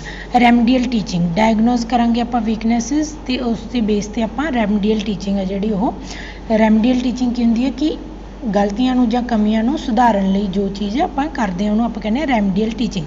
ਵੀਕਨੈਸ ਜਾਂ ਕਮਜ਼ੋਰੀ ਨੂੰ ਜਦੋਂ ਆਪਾਂ ਦੇਖ ਲਾਂਗੇ, ਡਾਇਗਨੋਜ਼ ਕਰ ਲਾਂਗੇ, ਤਾਂ ਆਪਾਂ ਰੈਮਡੀਅਲ ਟੀਚਿੰਗ ਕਰਾਂਗੇ ਉਹਨਾਂ ਵੀਕਨੈਸਿਸ, ਉਹਨਾਂ ਕਮਜ਼ੋਰੀਆਂ ਨੂੰ ਦੂਰ ਕਰਨ ਦੇ ਲਈ। ਤਾਂ ਜੇ ਐਵੈਲੂਏਸ਼ਨ ਦੇ ਥਰੂ ਆਪਾਂ ਡਾਇਗਨੋਜ਼ ਕਰਾਂਗੇ ਤਾਂ ਹੀ ਆਪਾਂ ਰੈਮਡੀਅਲ ਟੀਚਿੰਗ ਦੇ ਸਕਦੇ ਹਾਂ। ਰੈਮਡੀਅਲ ਟੀਚਿੰਗ ਦੀ ਵੀ ਬਾਅਦ 'ਚੋਂ ਆਪਾਂ ਪ੍ਰੋਗਰੈਸ ਦੇਖ ਸਕਦੇ ਹਾਂ ਕਿ ਆਪਾਂ ਕੋਈ ਕਮੀ ਨੂੰ ਦੂਰ ਕਰਨ ਲਈ ਕੋਈ ਟੀਚਿੰਗ ਕਰਵਾਈ, ਕੋਈ ਪ੍ਰੋਸੈਸ ਜਿਹੜਾ ਉਹ ਕੀਤਾ, ਤਾਂ ਉਹਦੇ ਵਿੱਚ ਆਪਾਂ ਨੂੰ ਕਿੰਨੀ ਸਕਸੈਸ ਮਿਲੀ ਪਹਿਲਾਂ ਅਤੇ ਬਾਅਦ ਵਿੱਚ। ਆਪਾਂ ਜਦੋਂ ਕੰਪੇਅਰ ਕਰਾਂਗੇ ਰਿਜ਼ਲਟ ਤਾਂ ਆਪਾਂ ਨੂੰ ਪਤਾ ਲੱਗ ਜੂਗਾ ਕਿ ਆਪਣੀ ਰੈਮਡੀਅਲ ਟੀਚਿੰਗ ਜਿਹੜੀ ਵੀ, ਜਿਵੇਂ ਮੰਨ ਲਓ ਕਿਸੇ ਕਲਾਸ ਦੇ ਵਿੱਚ ਬੱਚਿਆਂ ਨੂੰ ਜਿਹੜੇ ਸਪੈਲਿੰਗ ਮਿਸਟੇਕਸ ਦੀ ਪ੍ਰੋਬਲਮ ਜ਼ਿਆਦਾ ਹੈਗੀ ਆ, ਆਪਾਂ ਡਾਇਗਨੋਜ਼ ਕੀਤਾ, ਟੈਸਟ ਲਿਆ, ਉਹਦੇ ਵਿੱਚ ਬੱਚਿਆਂ ਦੀ ਬਹੁਤ ਜ਼ਿਆਦਾ ਪ੍ਰੋਬਲਮ ਸੀਗੀ ਸਪੈਲਿੰਗ ਮਿਸਟੇਕਸ ਦੀ, ਤਾਂ ਉਸ ਤੋਂ ਬਾਅਦ ਆਪਾਂ ਕੀ ਕਰਾਂਗੇ, ਉਹਨਾਂ ਨੂੰ ਰੈਮਡੀਅਲ ਟੀਚਿੰਗ, ਉਹਨਾਂ ਨੂੰ ਸਪੈਲਿੰਗਸ ਨੂੰ ਕਰੈਕਟ ਕਰਨ ਲਈ ਜੋ ਵੀ ਆਪਣੇ ਮਤਲਬ ਕੋਈ ਮੈਥਡਸ ਆਪਾਂ ਯੂਜ਼ ਕਰਕੇ ਉਹਨਾਂ ਨੂੰ ਉਹ ਚੀਜ਼ ਕਰਵਾਵਾਂਗੇ। ਫਿਰ ਉਸ ਤੋਂ ਬਾਅਦ 10-15 ਦਿਨ ਉਸ ਚੀਜ਼ ਦੀ ਆਪਾਂ ਪ੍ਰੈਕਟਿਸ ਕਰਵਾ ਕੇ ਉਸ ਤੋਂ ਬਾਅਦ ਆਪਾਂ ਰੀਟੈਸਟ ਲਵਾਂਗੇ ਉਹਨਾਂ ਦਾ, ਉਹਨਾਂ ਨੂੰ ਕੰਪੇਅਰ ਕਰਾਂਗੇ ਕਿ ਹੁਣ ਕਿੰਨੀ ਕੁ ਇੰਪਰੂਵਮੈਂਟ ਆਈ ਰਿਜ਼ਲਟ ਦੇ ਵਿੱਚ। ਤਾਂ ਉਹ ਚੀਜ਼ ਆਪਾਂ ਨੂੰ ਰੈਮਡੀਅਲ ਟੀਚਿੰਗ ਦੇ ਵਿੱਚ ਵੀ ਇਵੈਲੂਏਸ਼ਨ ਹੈ ਜਿਹੜੀ ਉਹ ਹੈਲਪ ਕਰਦੀ ਹੈ। ਇੰਪਰੂਵਮੈਂਟ, ਕਿ ਆਪਣੀ ਕਿੰਨੀ ਇੰਪਰੂਵਮੈਂਟ ਹੋਈ, ਉਹ ਤੁਸੀਂ ਰੈਮਡੀਅਲ ਦੇ ਵਿੱਚ ਵੀ ਇੰਪਰੂਵਮੈਂਟ ਦੇਖ ਸਕਦੇ ਹਾਂ, ਆਪਾਂ ਨੋਰਮਲ ਵੀ ਆਪਾਂ ਬਿਨਾਂ ਮਤਲਬ ਕਿਸੇ ਪ੍ਰੋਬਲਮ ਤੋਂ ਵੀ ਨੋਰਮਲੀ ਜਿਹੜੀ ਉਹ ਇੰਪਰੂਵਮੈਂਟ ਕਿੰਨੀ ਕੁ ਹੋ ਰਹੀ ਹੈ ਉਹ ਵੀ ਆਪਾਂ ਚੈੱਕ ਕਰ ਸਕਦੇ ਹਾਂ। Techniques of evaluation. Techniques of evaluation ਦੇ ਵਿੱਚ ਕਿ ਕਿਹੜੇ ਤਰੀਕੇ ਨੇ ਐਵੈਲੂਏਸ਼ਨ ਦੇ, ਕਿਵੇਂ ਆਪਾਂ ਬੱਚਿਆਂ ਦੀ ਐਵੈਲੂਏਸ਼ਨ ਕਰ ਸਕਦੇ ਹਾਂ। ਇਹਦੇ ਵਿੱਚ ਬੇਸਿਕਲੀ ਦੋ ਤਰੀਕੇ ਨੇ, ਕੁਆਂਟੀਟੇਟਿਵ ਅਤੇ ਕੁਆਲੀਟੇਟਿਵ। ਕੁਆਂਟਿਟੀ ਹੁੰਦੀ ਹੈ ਜਿਹਦੇ ਵਿੱਚ ਆਪਾਂ ਮਤਲਬ ਨੰਬਰ ਵਗੈਰਾ ਦੇਖਦੇ ਹਾਂ ਕਿ ਇੰਨੇ ਨੰਬਰ ਆ ਗਏ, ਇੰਨੇ ਮਾਰਕਸ ਆ ਗਏ, ਕੁਆਂਟਿਟੀ ਕਿੰਨੀ ਹੈ ਨਾ। ਕੁਆਲੀਟੇਟਿਵ, ਕੁਆਲਿਟੀ ਦੇਖੀ ਜਾਂਦੀ ਹੈ ਕਿ ਕਿੰਨੀ ਇੰਪਰੂਵਮੈਂਟ ਹੋਈ ਹੈ, ਕਿਸ ਤਰ੍ਹਾਂ ਦੀ ਇੰਪਰੂਵਮੈਂਟ ਹੋਈ ਹੈ, ਕੁਆਲਿਟੀ। ਤਾਂ ਇੱਥੋਂ ਹੀ ਆਪਾਂ ਨੂੰ ਕਲੀਅਰ ਹੋ ਜਾਊਗਾ ਕਿ ਕੁਆਂਟੀਟੇਟਿਵ ਦੇ ਵਿੱਚ ਕਿਹੜੇ ਮੈਥਡਸ ਹੋਣਗੇ। ਰਿਟਨ ਐਗਜ਼ਾਮ ਹੋ ਗਿਆ, ਓਰਲ ਐਗਜ਼ਾਮੀਨੇਸ਼ਨ ਹੋ ਗਿਆ, ਪ੍ਰੈਕਟੀਕਲ ਐਗਜ਼ਾਮੀਨੇਸ਼ਨ। ਕੁਆਂਟੀਟੇਟਿਵ ਦੇ ਵਿੱਚ ਮਤਲਬ ਐਗਜ਼ਾਮੀਨੇਸ਼ਨ 'ਤੇ ਜ਼ਿਆਦਾ ਫੋਕਸ ਕੀਤਾ ਜਾਂਦਾ, ਬਟ ਇਸ ਤੋਂ ਉਲਟ ਕੁਆਲੀਟੇਟਿਵ ਦੇ ਵਿੱਚ ਕੀ ਹੁੰਦਾ ਕਿ ਆਪਾਂ ਬਿਹੇਵੀਅਰ ਵਗੈਰਾ ਦੇ ਵਿੱਚ ਆਪਾਂ ਮੋਡੀਫਿਕੇਸ਼ਨ ਦੇਖਣੀ ਹੁੰਦੀ ਹੈ, ਤਾਂ ਕੁਆਲਿਟੀ ਦੇ ਵਿੱਚ ਇੰਪਰੂਵਮੈਂਟ ਦੇਖਣੀ ਹੁੰਦੀ ਹੈ ਕਿ ਕੁਆਲਿਟੀ ਕਿੰਨੀ ਕੁ ਇੰਪਰੂਵ ਹੋਈ ਹੈ। ਤਾਂ ਉਹਦੇ ਲਈ ਆਪਾਂ ਇੰਟਰਵਿਊ ਕਰ ਸਕਦੇ ਹਾਂ, ਆਬਜ਼ਰਵੇਸ਼ਨ ਕਰ ਸਕਦੇ ਹਾਂ, ਚੈੱਕ ਲਿਸਟ ਵਗੈਰਾ ਯੂਜ਼ ਕਰਕੇ ਆਪਾਂ ਐਵੈਲੂਏਸ਼ਨ ਕਰ ਸਕਦੇ ਹਾਂ। ਰੇਟਿੰਗ ਸਕੇਲ ਜਾਂ ਕਿਊਮੂਲੇਟਿਵ ਰਿਕਾਰਡਸ। ਕਿਊਮੂਲੇਟਿਵ ਰਿਕਾਰਡਸ ਮੀਨਸ ਸਾਰਾ ਕੁਛ ਆਪਾਂ ਮਤਲਬ ਇਕੱਠਾ ਕਰਕੇ ਇੱਕ ਕੋਈ ਰਿਕਾਰਡ ਤਿਆਰ ਕੀਤਾ, ਉਹਦੇ ਵਿੱਚ ਆਪਾਂ ਸਾਰੀਆਂ ਚੀਜ਼ਾਂ ਦਿਖਦੀਆਂ। ਕਿਊਮੂਲੇਟਿਵ ਰਿਕਾਰਡਸ ਇਹਦੇ ਵਿੱਚ ਆ ਜਾਂਦੇ ਨੇ। ਨੈਕਸਟ ਹੈ ਆਪਣੇ ਕੋਲ ਟਾਈਪਸ ਆਫ ਐਵੈਲੂਏਸ਼ਨ। ਇੱਥੋਂ ਕੁਐਸਚਨ ਬਹੁਤ ਜ਼ਿਆਦਾ ਇੰਪੋਰਟੈਂਟ ਬਣਦਾ, ਫਾਰਮੇਟਿਵ, ਸਮੇਟਿਵ ਅਤੇ ਡਾਇਗਨੋਸਟਿਕ ਐਵੈਲੂਏਸ਼ਨ। ਕਿ ਫਾਰਮੇਟਿਵ ਐਵੈਲੂਏਸ਼ਨ ਕਾਹਦੇ ਲਈ ਹੁੰਦੀ ਹੈ, ਕਦੋਂ ਹੁੰਦੀ ਹੈ, ਸਮੇਟਿਵ ਜਿਹੜੀ ਐਵੈਲੂਏਸ਼ਨ ਆ ਉਹ ਕਦੋਂ ਹੁੰਦੀ ਹੈ, ਜਾਂ ਡਾਇਗਨੋਸਟਿਕ ਐਵੈਲੂਏਸ਼ਨ ਹੈ ਜਿਹੜੀ ਉਹਦਾ ਕੀ ਇੰਪੋਰਟੈਂਸ ਹੈ ਜਾਂ ਕਾਹਦੇ ਲਈ ਯੂਜ਼ ਹੁੰਦੀ ਹੈ। ਤਾਂ ਇਹ ਚੀਜ਼ ਆਪਾਂ ਫਾਰਮੇਟਿਵ ਹੁੰਦੀ ਹੈ, ਜਿਵੇਂ ਆਪਾਂ ਬੱਚਿਆਂ ਦੇ ਕਹਿੰਦੇ ਹਾਂ ਸਕੂਲ ਦੇ ਵਿੱਚ ਜਾਂਦੇ ਨੇ ਫਾਰਮੇਟਿਵ ਟੈਸਟ ਹੋ ਰਹੇ ਨੇ। ਫਾਰਮੇਟਿਵ ਜਿਹੜੇ ਆਪਣੇ ਮਿਡ ਮੀਨਸ ਵਿਚਾਲੇ ਪੇਪਰ ਹੁੰਦੇ ਰਹਿੰਦੇ ਨੇ ਜਾਂ ਟੈਸਟ ਹੁੰਦੇ ਰਹਿੰਦੇ ਨੇ, ਵਿੱਚ ਆਪਾਂ ਕਲਾਸ ਟੈਸਟ ਲੈ ਲਿਆ ਜਾਂ ਫਾਰਮੇਟਿਵ ਐਗਜ਼ਾਮ, ਜਿਵੇਂ 2 ਮੰਥ ਦਾ ਇੱਕ ਯੂਨਿਟ ਕੰਪਲੀਟ ਕਰਕੇ ਉਸ ਤੋਂ ਬਾਅਦ ਆਪਾਂ ਉਹਨਾਂ ਦਾ ਫਾਰਮੇਟਿਵ ਜਿਹੜੀ ਇਵੈਲੂਏਸ਼ਨ ਉਹ ਕਰਦੇ ਹਾਂ। ਬਟ ਸਮੇਟਿਵ ਜਿਹੜੀ ਇਵੈਲੂਏਸ਼ਨ ਹੁੰਦੀ ਉਹ ਕੀ ਹੁੰਦੀ ਹੈ, ਸਾਰੇ ਦੇ ਐਂਡ 'ਤੇ, ਸਾਲ ਦੇ ਐਂਡ 'ਤੇ ਜਿਹੜਾ ਆਪਾਂ ਪੂਰਾ ਸਿਲੇਬਸ ਦਾ ਜਿਹੜਾ ਪੂਰੇ ਕਰਿਕੂਲਮ ਦਾ ਜਿਹੜਾ ਉਹ ਇਵੈਲੂਏਸ਼ਨ ਕਰਦੇ ਹਾਂ, ਸਮੇਟਿਵ ਇਵੈਲੂਏਸ਼ਨ ਹੁੰਦੀ ਹੈ। ਡਾਇਗਨੋਸਟਿਕ ਹੁੰਦੀ ਆ ਕਿ ਪਹਿਲਾਂ ਵੀ ਆਪਾਂ ਐਕਸਪਲੇਨ ਕਰ ਚੁੱਕੇ ਹਾਂ ਟਰਮ, ਕਿ ਜਦੋਂ ਕੋਈ ਪ੍ਰੋਬਲਮ ਦੇਖਣੀ ਹੋਵੇ ਆਪਾਂ ਵੀ ਕਿੱਥੇ ਪ੍ਰੋਬਲਮ ਹੈਗੀ ਆ ਤਾਂ ਉਹਨੂੰ ਆਪਾਂ ਡਾਇਗਨੋਸਟਿਕ ਇਵੈਲੂਏਸ਼ਨ ਕਹਿੰਦੇ ਆ। ਜਿਵੇਂ ਕਿ ਆਪਣੀ ਫਾਰਮੇਟਿਵ ਅਸੈਸਮੈਂਟ ਹੈ ਜਿਹੜੀ ਉਹ ਆਪਾਂ ਨਾਲੋਂ ਨਾਲ ਕਰਦੇ ਰਹਿੰਦੇ ਹਾਂ, ਤਾਂ ਉਹਦੇ ਵਿੱਚ ਕੀ ਹੈ ਕਿ ਫਾਰਮੇਟਿਵ ਇਵੈਲੂਏਸ਼ਨ ਦੇ ਨਾਲ ਟੀਚਰ ਨੂੰ ਆਪਦੀ ਨਾਲ ਦੀ ਨਾਲ ਜੇ ਕੋਈ ਟੀਚਿੰਗ ਦੇ ਵਿੱਚ ਕੋਈ ਪੋਲਿਸ਼ ਕਰਨ ਦੀ ਜ਼ਰੂਰਤ ਹੈ ਤਾਂ ਉਹ ਨਾਲ ਦੀ ਨਾਲ ਚੇਂਜਸ ਕਰ ਲੈਣਗੇ। ਤਾਂ ਫਾਰਮੇਟਿਵ ਇਵੈਲੂਏਸ਼ਨ ਦੀ ਇੱਕ ਇੰਪੋਰਟੈਂਸ ਹੋ ਜਾਂਦੀ ਹੈ ਕਿ ਆਪਾਂ ਨਾਲ ਦੀ ਨਾਲ ਜਿਹੜੀ ਉਹ ਇੰਪਰੂਵਮੈਂਟ ਕਰਦੇ ਰਹਿੰਦੇ ਹਾਂ। ਉਸ ਤੋਂ ਬਿਨਾਂ ਜਿਹੜੀ ਸਮੇਟਿਵ ਹੈ ਉਹ ਐਂਡ 'ਤੇ ਮਤਲਬ ਪੂਰੇ ਕੋਰਸ ਦਾ ਆਪਾਂ ਨੂੰ ਕੀ ਆਊਟਕਮ ਮਿਲੀ ਆ ਉਹ ਚੈੱਕ ਕਰਨ ਦੇ ਲਈ ਆਪਾਂ ਸਮੇਟਿਵ ਜਿਹੜੀ ਇਵੈਲੂਏਸ਼ਨ ਉਹ ਕਰਦੇ ਹਾਂ। ਡਾਇਗਨੋਸਟਿਕ ਦੇ ਵਿੱਚ ਆਪਾਂ ਨੂੰ ਹੈਲਪ ਹੋ ਜਾਂਦੀ ਹੈ, ਟੀਚਰ ਨੂੰ ਹੈਲਪ ਹੋ ਜਾਂਦੀ ਹੈ ਕਿ ਬੱਚੇ ਕਿਹੜੇ ਏਰੀਆ ਦੇ ਵਿੱਚ ਵੀਕ ਆ, ਉਸ ਏਰੀਆ 'ਤੇ ਉਹ ਜ਼ਿਆਦਾ ਫੋਕਸ ਕਰ ਸਕਦੇ ਨੇ। ਐਡਮਿਨਿਸਟ੍ਰੇਸ਼ਨ ਜਾਂ ਇੰਸਟੀਟਿਊਸ਼ਨਸ ਨੂੰ ਹੈਲਪ ਹੋ ਜਾਂਦੀ ਹੈ ਕਿ ਉਹ ਆਪਣੇ ਉਸ ਏਰੀਆ ਨੂੰ ਫੋਕਸ ਕਰ ਸਕਦੇ ਨੇ। ਇਸ ਤੋਂ ਬਿਨਾਂ ਆਪਾਂ ਇੰਪੋਰਟੈਂਸ ਆਫ ਇਵੈਲੂਏਸ਼ਨ ਵੀ ਥੋੜ੍ਹਾ ਪੁਆਇੰਟਸ ਯਾਦ ਰੱਖ ਸਕਦੇ ਹਾਂ ਕਿ ਕਾਹਦੇ ਲਈ ਇਵੈਲੂਏਸ਼ਨ ਦੀ ਇੰਪੋਰਟੈਂਸ ਕੀ ਹੈ, ਕਿ ਆਪਾਂ ਇੰਸ਼ੋਰ ਕਰਦੇ ਹਾਂ ਕਿ ਲਰਨਿੰਗ ਜਿਹੜੀ ਉਹ ਪ੍ਰੋਪਰਲੀ ਹੋ ਰਹੀ ਹੈ। ਟੀਚਰ ਇਫੈਕਟਿਵਨੈਸ ਨੂੰ ਵੀ ਚੈੱਕ ਕਰ ਸਕਦੇ ਹਾਂ ਆਪਾਂ ਇਵੈਲੂਏਸ਼ਨ ਦੇ through. For creating a quality learning ਦੇ ਲਈ ਆਪਾਂ ਇਵੈਲੂਏਸ਼ਨ, ਜੇ ਆਪਾਂ ਨੂੰ ਪਤਾ ਹੋਵੇ ਕਿ ਆਪਾਂ ਨੂੰ ਕਿਸੇ ਨੇ ਚੈੱਕ ਹੀ ਨਹੀਂ ਕਰਨਾ, ਦੇਖਣਾ ਹੀ ਨਹੀਂਗਾ ਕਿ ਕੀ ਇੰਪਰੂਵਮੈਂਟ ਹੈ ਕੀ ਨਹੀਂ, ਤਾਂ ਫਿਰ ਉਹਦੇ ਵਿੱਚ ਜਿਹੜੀ ਉਹ ਕੁਆਲਿਟੀ ਹੈ ਜਿਹੜੀ ਉਹ ਪੂਅਰ ਹੋ ਸਕਦੀ ਆ। ਤਾਂ ਜੇ ਆਪਾਂ ਨੂੰ ਪਤਾ ਹੈ ਕਿ ਆਪਾਂ ਨੂੰ ਕਿਸੇ ਨੇ ਦੇਖਣਾ, ਆਪਾਂ ਨੂੰ ਚੈੱਕ ਕੀਤਾ ਜਾਊਗਾ, ਆਪਣੀ ਇਵੈਲੂਏਸ਼ਨ ਹੋਊਗੀ ਤਾਂ ਆਪਾਂ ਉਸ ਚੀਜ਼ ਦੀ ਕੁਆਲਿਟੀ ਨੂੰ ਇੰਪਰੂਵ ਕਰਾਂਗੇ। ਤਾਂ ਇਹ ਚੀਜ਼ਾਂ ਨੇ ਮੇਨ ਜਿਹੜੀਆਂ ਇੰਪੋਰਟੈਂਟ ਨੇ ਇਵੈਲੂਏਸ਼ਨ ਦੇ ਵਿੱਚ। ਉਸ ਤੋਂ ਬਿਨਾਂ ਹੈਗਾ ਕਿ ਇਵੈਲੂਏਸ਼ਨ ਨੈਕਸਟ ਆਪਾਂ ਕਿਹੜੇ ਸਿਸਟਮ ਹੈਗੇ ਨੇ ਇਵੈਲੂਏਸ਼ਨ ਦੇ ਆਪਣੇ ਕੋਲ। ਜਿਵੇਂ ਪਹਿਲਾਂ ਹੁੰਦਾ ਸੀਗਾ ਕਿ ਇਵੈਲੂਏਸ਼ਨ ਜਿਹੜੀ ਪਰਸੈਂਟੇਜ ਜਾਂ ਮਾਰਕਸ ਦੇ ਬੇਸਿਸ 'ਤੇ ਹੁੰਦੀ ਸੀਗੀ ਕਿ ਇੰਨੇ 'ਚੋਂ ਇੰਨੇ ਮਾਰਕਸ ਲਏ ਨੇ ਆਪਾਂ, ਇੰਨੀ ਪਰਸੈਂਟੇਜ ਆਪਣੀ।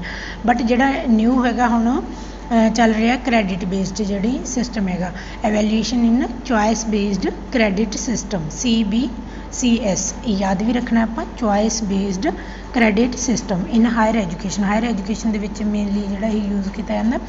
ਵੈਸੇ ਵੀ ਲੋਅਰ ਕਲਾਸਿਸ ਦੇ ਵਿੱਚ ਵੀ ਹੁਣ ਗ੍ਰੇਡ ਸਿਸਟਮ ਜਿਹੜਾ ਉਹ ਚੱਲਦਾ ਹੈਗਾ, ਜ਼ਿਆਦਾਤਰ ਮਤਲਬ ਪਰਸੈਂਟੇਜ ਵਗੈਰਾ ਦਾ ਜਾਂ ਮਾਰਕਸ ਵਗੈਰਾ ਦਾ ਉਹ ਆਪਾਂ ਛੱਡ ਰਹੇ ਹਾਂ ਕਿ ਇਹਦੇ ਵਿੱਚ ਆਪਣੇ ਕੋਲ ਕੀ ਹੁੰਦਾ, cumulative grade point average CGPA calculate ਹੁੰਦਾ। CGPA ਜਿਹੜਾ ਉਹ ਕੈਲਕੂਲੇਟ ਜਿਵੇਂ ਮੀਨਸ ਇਹਦਾ ਇੱਕ ਬੈਨੀਫਿਟ ਹੈਗਾ ਕਿ ਜਿਵੇਂ ਹਾਇਰ ਐਜੂਕੇਸ਼ਨ ਦੇ ਵਿੱਚ ਬੱਚਿਆਂ ਨੇ ਜੇ ਕੋਈ ਯੂਨੀਵਰਸਿਟੀ ਚੇਂਜ ਕਰਨੀ ਹੈ ਜਾਂ ਕੁਛ ਆਪਣਾ ਸਬਜੈਕਟ ਵਗੈਰਾ ਚੇਂਜ ਕਰਨੇ ਆ ਤਾਂ ਉਹਦੇ ਵਿੱਚ ਉਹਨਾਂ ਨੂੰ ਪ੍ਰੋਬਲਮ ਆਉਂਦੀ ਸੀਗੀ ਜਦੋਂ ਆਪਾਂ ਮਾਰਕਸ ਦੇ ਬੇਸ 'ਤੇ ਆਪਾਂ ਉਹਨਾਂ ਦੀ ਇਵੈਲੂਏਸ਼ਨ ਕਰਦੇ ਸੀਗੇ। ਬਟ CBCS ਦੇ ਬੇਸ 'ਤੇ ਜਾਂਦੀ, CGPA ਦੇ ਬੇਸ 'ਤੇ ਜਦੋਂ ਆਪਾਂ ਕਰਦੇ ਹਾਂ ਤਾਂ ਉਹਨਾਂ ਨੂੰ ਮਾਈਗ੍ਰੇਟ ਹੋਣ ਦੇ ਵਿੱਚ ਕੋਈ ਪ੍ਰੋਬਲਮ ਨਹੀਂ ਆਉਂਦੀ। ਇੰਟਰਡਿਸਿਪਲਿਨਰੀ ਕੋਰਸ ਵਗੈਰਾ ਲੈਣੇ ਆ ਜਾਂ ਕੋਈ ਸਕਿੱਲ ਬੇਸਡ ਕੋਰਸ ਲੈਣਾ ਹੈਗਾ ਤਾਂ ਇਲੈਕਟਿਵ ਮਾਈਨਰ ਜਾਂ ਸਕਿੱਲ ਬੇਸਡ ਕੋਈ ਕੋਰਸਿਸ ਲੈਣੇ ਨੇ ਤਾਂ ਉਹਨਾਂ ਦੀ ਉਹ ਚੋਇਸ ਕਰ ਸਕਦੇ ਨੇ, ਕਿਉਂਕਿ ਇਹ ਚੋਇਸ ਬੇਸਡ ਕ੍ਰੈਡਿਟ ਸਿਸਟਮ ਹੈਗਾ।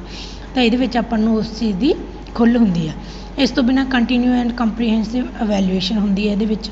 ਵੈਸੇ ਤਾਂ ਉਹ ਹੁਣ ਸਕੂਲ ਸਿਸਟਮ ਦੇ ਵਿੱਚ ਵੀ ਕੀ ਹੈ ਕਿ ਕੰਟੀਨਿਊ ਐਂਡ ਕੰਪਰੀਹੈਂਸਿਵ ਇਵੈਲੂਏਸ਼ਨ ਹੀ ਆਪਾਂ ਕਰਦੇ ਹਾਂ। ਇਸ ਚੀਜ਼ ਦਾ ਵੀ ਯਾਦ ਰੱਖਣਾ, CCE continuous and comprehensive evaluation ਹੁੰਦੀ ਹੈ। ਅਤੇ ਇਹਦੇ ਵਿੱਚ ਜਿਹੜੀ ਕਿਊਮੂਲੇਟਿਵ ਗ੍ਰੇਡ ਪੁਆਇੰਟ ਹੈ ਜਿਹੜਾ ਉਹ ਐਵਰੇਜ ਹੈ ਜਿਹੜੀ ਸਟੂਡੈਂਟਸ ਦੀ ਪਰਫੋਰਮੈਂਸ ਦੇ ਅਕੋਰਡਿੰਗ, ਜਿਵੇਂ ਆਪਣੀ ਇੰਟਰਨਲ ਅਤੇ ਐਕਸਟਰਨਲ ਦੋਨਾਂ ਨੂੰ ਮਿਲਾ ਕੇ ਆਪਾਂ ਕਰਦੇ ਹੈਗੇ ਹਾਂ। ਜਿਹਦੇ ਵਿੱਚ ਇੰਟਰਨਲ ਅਤੇ ਐਕਸਟਰਨਲ ਦਾ ਜਿਹੜਾ ਉਹ ਰੇਸ਼ੋ ਹੈਗੀ ਉਹ 40:60 ਹੁੰਦਾ। 40 ਜਿਹੜਾ ਕਿ ਮਤਲਬ ਪੂਰੇ ਸਾਲ ਦੇ ਵਿੱਚ। ਕਈ ਵਾਰੀ ਕੀ ਹੁੰਦਾ ਸੀਗਾ ਕਿ ਪਹਿਲਾਂ ਆਪਣੇ ਜਿਹੜੇ ਫਾਈਨਲ ਐਗਜ਼ਾਮ ਦੇ ਵਿੱਚ ਜੋ ਮਾਰਕਸ ਆਉਂਦੇ ਸੀਗੇ ਉਹੀ ਕਾਊਂਟ ਹੁੰਦੇ ਸੀਗੇ। ਕਈ ਵਾਰੀ ਕੀ ਹੁੰਦਾ ਕਿ ਇੱਕ ਬੱਚਾ ਇੰਟੈਲੀਜੈਂਟ ਹੈਗਾ, ਫਾਈਨਲ ਐਗਜ਼ਾਮ ਵਾਲੇ ਦਿਨ ਉਹ ਬਿਮਾਰ ਹੋ ਗਿਆ, ਉਹਦਾ ਪੇਪਰ ਨਹੀਂ ਵਧੀਆ ਹੋਇਆ ਤਾਂ ਕੀ ਉਹਦਾ ਪੂਰਾ ਸਾਲ ਦੀ ਮਿਹਨਤ ਬੇਕਾਰ ਹੋ ਜਾਂਦੀ ਸੀਗੀ। ਬਟ ਹੁਣ ਕੀ ਹੈ ਕਿ 40:60 ਦੀ ਰੇਸ਼ੋ ਹੈ ਕਿ ਪੂਰੇ ਸਾਲ ਦੇ ਵਿੱਚ ਜਿਹੜੀ ਤੁਹਾਡੀ ਪਰਫੋਰਮੈਂਸ ਰਹੀ ਆ ਉਹ ਵੀ ਵੈਲਿਊ ਹੈਗੀ ਆ, ਉਹਦੀ ਵੀ ਵੈਲਿਊ ਹੁੰਦੀ ਆ। ਤਾਂ 40% ਹੈ ਜਿਹੜੇ ਉਹ ਵੇਟੇਜ ਦਿੱਤੀ ਜਾਂਦੀ ਹੈ ਇੰਟਰਨਲ ਅਸੈਸਮੈਂਟ ਨੂੰ, ਜਿਹਦੇ ਵਿੱਚ ਆਪਣੀ ਪੂਰੇ ਸਾਲ ਦਾ ਰਿਕਾਰਡ ਜਿਹੜਾ ਉਹ ਦੇਖਿਆ ਜਾਂਦਾ ਅਤੇ ਬਾਕੀ ਜਿਹੜੇ 60% ਆ ਉਹ ਫਾਈਨਲ ਜਿਹੜਾ ਐਗਜ਼ਾਮ ਆ ਉਹਦੇ ਬੇਸ 'ਤੇ ਹੁੰਦਾ ਹੈਗਾ। ਤਾਂ ਇਸ ਤਰ੍ਹਾਂ ਦੇ ਨਾਲ ਮਤਲਬ ਇਹ ਜਿਹੜੀ CBCS ਦੇ ਵਿੱਚ CGPA ਦੇ ਅਕੋਰਡਿੰਗ ਜਿਹੜੇ ਇੰਟਰਨਲ ਅਤੇ ਫਾਈਨਲ ਅਸੈਸਮੈਂਟ ਹੈ ਜਿਹੜੀ ਉਹਨੂੰ ਵੇਟੇਜ ਦਿੱਤੀ ਜਾਂਦੀ ਹੈ। ਮੇਨ ਜਿਹੜੀ ਇੰਪੋਰਟੈਂਸ ਆ ਉਹ ਇਹੀ ਹੈ ਕਿ ਇਹਦੇ ਵਿੱਚ ਬੱਚਾ ਜਿਹੜਾ ਉਹ ਚੋਇਸ ਆਪਦੀ ਚੋਇਸ ਦੇ ਨਾਲ ਕੋਈ ਵੀ ਜਿਹੜੇ ਹੈਗੇ ਨੇ ਕੋਰਸਿਸ ਵਗੈਰਾ ਲੈ ਸਕਦਾ ਹੈਗਾ। ਦੂਸਰਾ ਇਹ ਕਿ ਟੀਚਰ ਬੇਸ ਨਾਲੋਂ student based student learner centred ਜਿਹੜੀ ਉਹ ਅਪਰੋਚ ਹੈਗੀ ਆ, ਇਹਦੇ ਵੱਲ ਨੂੰ ਹੁਣ ਆਪਾਂ ਸ਼ਿਫਟ ਹੋ ਰਹੇ ਹਾਂ, ਜਿਹੜੀ ਕਿ teacher to learner centred approach ਹੈਗੀ ਆ। ਇਹਦੇ ਵਿੱਚ ਮਤਲਬ ਜਿੰਨੇ ਸਟੂਡੈਂਟ ਜਿੰਨੇ ਕ੍ਰੈਡਿਟ ਚਾਹੁੰਦਾ ਗਾ ਕਿ ਉਹ ਬੀਅਰ ਕਰ ਲਏਗਾ, ਉਨੇ ਕ੍ਰੈਡਿਟ ਉਹ ਲੈ ਸਕਦਾ ਜਿੰਨੇ ਉਹ ਕੂਪ ਕਰ ਸਕਦਾ। ਤਾਂ ਮਤਲਬ ਉਹਦੇ 'ਤੇ ਕੋਈ ਬਰਡਨ ਜਾਂ ਕੋਈ ਪ੍ਰੈਸ਼ਰ ਨਹੀਂ ਹੁੰਦਾ ਕਿ ਉਹਨੇ ਇੰਨੇ ਕ੍ਰੈਡਿਟ ਹੈ ਜਿਹੜੇ ਉਹ ਇਸੇ ਵਾਰੀ ਕਰਨੇ ਆ। ਤਾਂ ਹੌਲੀ ਹੌਲੀ ਉਹ ਆਪਣੇ ਕ੍ਰੈਡਿਟ ਹੈ ਜਿਹੜੇ ਕੋਰਸ ਦੇ ਲਈ ਰਿਕੁਆਇਰਡ ਪੂਰੇ ਕਰ ਸਕਦਾ ਹੈਗਾ। ਤਾਂ ਹਰ ਡਿਫਰੈਂਟ ਟਾਈਮ 'ਤੇ ਜਿਵੇਂ ਉਹ ਪੂਰੇ ਕਰਨਾ ਚਾਹੁੰਦਾ ਉਵੇਂ ਕਰ ਸਕਦਾ। ਟਾਈਮ ਦੀ ਜਿਹੜੀ ਫਲੈਕਸੀਬਿਲਿਟੀ ਮਿਲ ਜਾਂਦੀ ਹੈ ਇਹਦੇ ਵਿੱਚ। ਸਟਰੈਸ ਅਤੇ ਐਂਜ਼ਾਈਟੀ ਜਿਹੜੀ ਉਹ ਘੱਟ ਹੋ ਜਾਂਦੀ ਹੈ ਬੱਚਿਆਂ ਨੂੰ, ਕਿਉਂਕਿ ਬਰਡਨ ਘੱਟ ਜਾਏਗਾ ਤਾਂ ਸਟਰੈਸ ਅਤੇ ਐਂਜ਼ਾਈਟੀ ਆਪਣੇ ਆਪ ਘੱਟ ਜਾਏਗੀ। ਅਤੇ ਐਜੂਕੇਸ਼ਨ ਸਿਸਟਮ ਦੇ ਵਿੱਚ ਯੂਨੀਫਾਰਮਿਟੀ ਲੈ ਕੇ ਆਉਂਦੀ ਹੈ। ਯੂਨੀਫਾਰਮਿਟੀ ਜਿਵੇਂ ਮੈਂ ਤੁਹਾਨੂੰ ਪਹਿਲਾਂ ਵੀ ਦੱਸਿਆ ਕਿ ਮਾਈਗ੍ਰੇਸ਼ਨ ਦੇ ਵਿੱਚ ਜਿਹੜੀ ਉਹ ਆਪਾਂ ਨੂੰ ਪ੍ਰੋਬਲਮ ਆਉਂਦੀ ਸੀਗੀ ਜਦੋਂ ਆਪਣੇ ਕੋਲ ਪਰਸੈਂਟੇਜ ਵਗੈਰਾ ਜਿਹੜਾ ਨੰਬਰ ਸਿਸਟਮ ਹੁੰਦਾ ਸੀਗਾ, ਬਟ ਇਹਦੇ ਵਿੱਚ ਆਪਾਂ ਨੂੰ ਇਸ ਤਰ੍ਹਾਂ ਦੀ ਪ੍ਰੋਬਲਮ ਦਿੱਕਤ ਨਹੀਂ ਪੇਸ਼ ਆਉਂਦੀ ਹੈਗੀ। ਗਲੋਬਲੀ ਮਤਲਬ ਕਿ ਆਪਾਂ ਇਹ ਐਕਸੈਪਟੇਬਲ ਸਿਸਟਮ ਕਹਿ ਸਕਦੇ ਹੈਗੇ ਹਾਂ ਕਿ ਕਿਤੇ ਵੀ ਆਪਾਂ ਨੂੰ ਇਹ ਯੂਜ਼ ਕਰ ਸਕਦੇ ਹਾਂ। ਇਹਦੀ ਕੁਛ ਡਿਸਐਡਵਾਂਟੇਜਸ ਵੀ ਨੇ। ਡਿਸਐਡਵਾਂਟੇਜਸ ਦੇ ਵਿੱਚ ਮੇਨਲੀ ਤਾਂ ਇਹੀ ਹੈ ਕਿ ਜਿਹੜਾ ਆਪਾਂ ਨੂੰ ਐਗਜ਼ੈਕਟ ਮਾਰਕਸ ਨੇ ਉਹ ਕੈਲਕੂਲੇਟ ਕਰਨ ਦੇ ਵਿੱਚ ਥੋੜ੍ਹੀ ਪ੍ਰੋਬਲਮ ਆ ਸਕਦੀ ਹੈ। ਟਫ ਹੈਗਾ ਪ੍ਰੋਸੀਜਰ ਜਿਹੜਾ ਐਗਜ਼ੈਕਟ ਮਾਰਕਸ ਕੈਲਕੂਲੇਟ ਕਰਨ ਦਾ। ਦੂਸਰਾ ਜਿਵੇਂ 40 ਅਤੇ 60 ਦੀ ਵੇਟੇਜ ਹੋ ਗਈ ਇੰਟਰਨਲ ਅਸੈਸਮੈਂਟ ਦੇ ਵਿੱਚ, ਉੱਥੇ ਕਿਤੇ ਨਾ ਕਿਤੇ ਜਿਹੜੀ ਇੰਟਰਨਲ ਅਸੈਸਮੈਂਟ ਲੱਗਦੀ ਹੈ ਉਹ ਸਬਜੈਕਟਿਵਿਟੀ ਬੇਸਡ ਮੀਨਸ ਉਹਦੇ ਵਿੱਚ ਥੋੜ੍ਹੀ ਬਹੁਤੀ ਪਾਰਸ਼ੈਲਿਟੀ ਦੀ ਜਿਹੜੀ ਉਹ ਸੰਭਾਵਨਾ ਵੱਧ ਜਾਂਦੀ ਹੈ। ਨੈਕਸਟ ਹੈ ਆਪਣੇ ਕੋਲ evaluation in computer based teaching, computer based testing, computer based CBT। ਜਿਵੇਂ ਆਪਣੇ ਹੁਣ ਕੰਪੀਟੀਟਿਵ ਐਗਜ਼ਾਮਸ ਵੀ ਆ ਉਹ ਮੋਸਟਲੀ ਕੰਪਿਊਟਰ ਬੇਸਡ ਹੁੰਦੇ ਆ। ਕੰਪਿਊਟਰ ਬੇਸਡ ਦੇ ਵਿੱਚ ਇੰਟਰਨੈਟ ਯੂਜ਼ ਹੋਊਗਾ, ਯੂਜ਼ਰ ਫਰੈਂਡਲੀ ਹੈ, ਫਰੀ ਫਰੋਮ ਹਿਊਮਨ ਐਰਰ ਹੈ ਕਿ ਜਦੋਂ ਆਪਾਂ ਪੇਪਰ ਚੈੱਕ ਕਰਦੇ ਹਾਂ, ਜੇ ਆਪਾਂ ਹਿਊਮਨ ਮੀਨਸ ਮੈਨੂਅਲੀ ਚੈੱਕ ਕਰ ਰਹੇ ਹਾਂ ਤਾਂ ਉਹਦੇ ਵਿੱਚ ਕਿਤੇ ਨਾ ਕਿਤੇ ਮਿਸਟੇਕ ਰਹਿ ਸਕਦੀ ਹੈ। ਬਟ ਕੰਪਿਊਟਰ ਬੇਸਡ ਟੈਸਟਿੰਗ ਹੋਊਗੀ ਤਾਂ ਉਹਦੇ ਵਿੱਚ ਜਿਵੇਂ OMR ਸ਼ੀਟ ਆਪਾਂ ਕੰਪਿਊਟਰ ਦੇ ਵਿੱਚ ਪਾਤੀ ਤਾਂ ਉਹਨੇ ਅਸੈਸਮੈਂਟ ਕਰਕੇ ਆਪਣੀ ਬਾਹਰ ਕੱਢ ਦੇਣੀ ਆ। ਫਰੀ ਫਰੋਮ ਬਾਇਸ ਹੈ, ਕੋਈ ਟੀਚਰ ਕਿਸੇ ਨਾਲ ਪਾਰਸ਼ੈਲਿਟੀ ਕਰ ਸਕਦਾ ਸੀਗਾ ਬਟ ਕੰਪਿਊਟਰ ਕਿਸੇ ਨਾਲ ਕੋਈ ਬਾਇਸ ਨਹੀਂ ਕਰੂਗਾ, ਪਾਰਸ਼ੈਲਿਟੀ ਨਹੀਂ ਕਰੂਗਾ। ਫਲੈਕਸੀਬਿਲਿਟੀ ਐਂਡ ਅਸੈਸੀਬਿਲਿਟੀ ਹੈ, ਕੰਪਿਊਟਰ ਬੇਸਡ ਟੈਸਟਿੰਗ ਹੈ, ਫਲੈਕਸੀਬਲ ਹੈ, ਟਾਈਮ ਵਗੈਰਾ ਦੇ ਹਿਸਾਬ ਨਾਲ ਵੀ ਅਸੈਸੀਬਿਲਿਟੀ ਵੀ ਜਿਹੜੀ ਉਹ ਯੂਜ਼ਰ ਫਰੈਂਡਲੀ ਹੈ। ਕੋਸਟ ਇਫੈਕਟਿਵਨੈਸ ਹੈ, ਬਹੁਤ ਜ਼ਿਆਦਾ ਜਦੋਂ ਮੈਨੂਅਲ ਜਦੋਂ ਹਿਊਮਨ ਮਤਲਬ ਬੰਦੇ ਕੰਮ ਕਰਨਗੇ, ਇੰਡੀਵਿਜੂਅਲਸ ਕੰਮ ਕਰਨਗੇ ਤਾਂ ਉੱਥੇ ਬਹੁਤ ਜ਼ਿਆਦਾ ਮਤਲਬ ਕਿ ਕੋਸਟ ਲੱਗੂਗੀ। ਬਟ ਜਦੋਂ ਕੰਪਿਊਟਰ ਬੇਸਡ ਹੈ ਇੱਕ ਪੇਪਰ 'ਤੇ ਆਪਣੀ ਜਿਹੜੀ ਹੈ ਐਵੈਲੂਏਸ਼ਨ ਹੋ ਜਾਏਗੀ। ਨਹੀਂ ਤਾਂ ਸਬਜੈਕਟਿਵ ਆਪਾਂ ਐਵੈਲੂਏਸ਼ਨ ਕਰਦੇ ਸੀਗੇ ਤਾਂ ਉਹਦੇ ਵਿੱਚ ਜ਼ਿਆਦਾ ਪੇਪਰ ਦਾ ਵੀ ਜਿਹੜਾ ਯੂਜ਼ ਹੁੰਦਾ ਸੀਗਾ, ਉਸ ਤੋਂ ਬਿਨਾਂ ਆਪਣਾ ਜਿਹੜਾ ਹੈਗਾ ਚੈਕਿੰਗ ਵਗੈਰਾ ਲਈ ਟਾਈਮ ਵੀ ਜ਼ਿਆਦਾ ਲੱਗ ਜਾਂਦਾ ਸੀਗਾ। ਬਟ ਕੰਪਿਊਟਰ ਬੇਸਡ ਅਸੈਸਮੈਂਟ ਦੇ ਵਿੱਚ ਜਾਂ ਕੰਪਿਊਟਰ ਬੇਸਡ ਟੈਸਟਿੰਗ ਦੇ ਵਿੱਚ ਕੀ ਹੁੰਦਾ ਕਿ ਜਲਦੀ ਆਪਣਾ ਜਿਹੜਾ ਉਹ ਚੈੱਕ ਹੋ ਜਾਂਦੇ ਨੇ, ਐਵੈਲੂਏਸ਼ਨ ਹੈ ਜਿਹੜੀ ਉਹ ਜਲਦੀ ਹੋ ਜਾਂਦੀ ਹੈ। ਇਸ ਤੋਂ ਬਿਨਾਂ ਨੈਕਸਟ ਆਪਣੇ ਕੋਲ ਇਨੋਵੇਸ਼ਨਸ ਇਨ ਐਵੈਲੂਏਸ਼ਨ ਸਿਸਟਮ ਕਿ ਕਿਹੜੇ ਤਰੀਕੇ ਆ ਰਹੇ ਨੇ ਐਵੈਲੂਏਸ਼ਨ ਸਿਸਟਮ ਦੇ ਵਿੱਚ। ਕੁਐਸ਼ਨੀਅਰ ਹੈ, ਸਟੂਡੈਂਟ ਇੰਟਰਵਿਊਜ਼ ਨੇ, ਜਰਨਲਸ ਹੈ ਅਤੇ ਸੋਕਰੈਟਿਕ ਵੀਲ ਹੈ। ਇਹ ਮਤਲਬ ਜਸਟ ਆਪਾਂ ਯਾਦ ਰੱਖ ਲੈਣੇ ਨੇ ਕਿ ਐਵੈਲੂਏਸ਼ਨ ਸਿਸਟਮ ਦੇ ਵਿੱਚ ਕਿਹੜੇ ਮੈਥਡਸ ਜਿਹੜੇ ਉਹ ਯੂਜ਼ ਹੋ ਰਹੇ ਨੇ। ਕੁਐਸ਼ਨੀਅਰ ਹੋ ਗਏ, ਸਟੂਡੈਂਟ ਇੰਟਰਵਿਊਜ਼ ਹੋ ਗਈਆਂ, ਜਰਨਲਸ ਹੋ ਗਏ, ਦਾ ਸੋਕਰੈਟਿਕ ਵੀਲ ਹੋ ਗਿਆ। ਇਹਦੇ ਨਾਲ ਹੀ ਆਪਣਾ ਜਿਹੜਾ ਇਹ ਸਿਲੇਬਸ ਖਤਮ ਹੋ ਗਿਆ ਫਸਟ ਯੂਨਿਟ ਦਾ। ਰਿਵਾਈਜ਼ ਕਰ ਲੈਣਾ ਇੱਕ ਵਾਰੀ, ਉਸ ਤੋਂ ਬਿਨਾਂ ਆਪਾਂ ਇੱਕ ਰਿਵੀਜ਼ਨ ਦੀ ਜਿਹੜੀ ਵੀਡੀਓ ਵੀ ਪਾ ਦਾਂਗੇ ਜਿਹਦੇ ਨਾਲ ਤੁਹਾਨੂੰ ਸਾਰਾ ਜਿਹੜਾ ਫਸਟ ਯੂਨਿਟ ਕੰਪਲੀਟ ਰਿਵਾਈਜ਼ ਹੋ ਜਾਏਗਾ। Thank you.